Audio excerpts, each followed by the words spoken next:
बिहार में कांग्रेस और आरजेडी का अलायंस है, लेकिन पिछले कुछ महीनों में कांग्रेस जिस तरह एक्टिव हुई है उससे आरजेडी के कान खड़े हो गए। तेजस्वी यादव कह रहे हैं कि बेरोजगारी के मुद्दे को सबसे पहले उन्होंने ही उठाया था। डिप्टी सीएम रहने के दौरान उन्होंने बिहार में कई भर्तियां निकाली।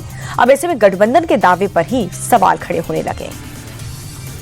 बेरोजगारी हटाओ यात्रा, संविधान बचाओ यात्रा, आरक्षण बढ़ाओ यात्रा पूरे देश में सबसे पहले तो हम ही लोगों ने किया था।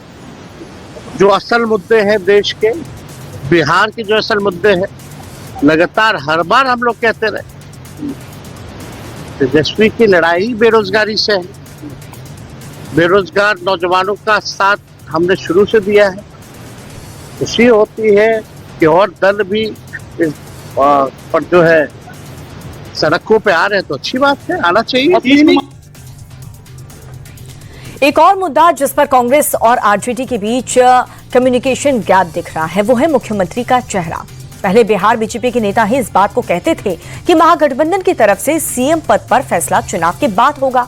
सचिन पायलट ने भी यही बात दोहराई और कह दिया कि मुख्यमंत्री पद के उम्मीदवार को लेकर के स्टेट और सेंट्रल लीडरशिप की राय एक है। जब अधिसूचना जारी होगी, हमारा गठबंधन है और हम लोग मजबूती से चुनाव लड़ेंगे।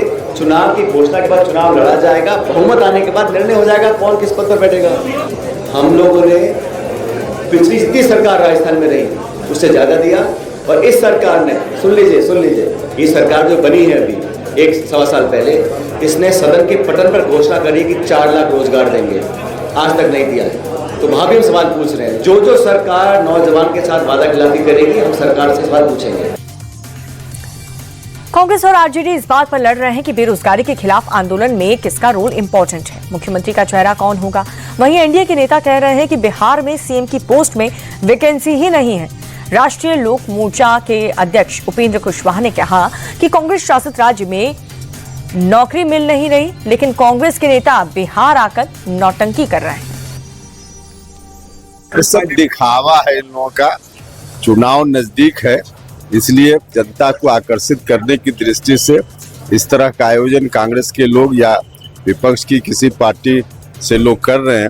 वरना जहां इनकी सरकार है वहां जो बेरोजगारी है उस समस्या पर तो उनका ध्यान ही नहीं, और दूसरी जगह आकर दिखावा करते हैं, नौटंकी करते हैं।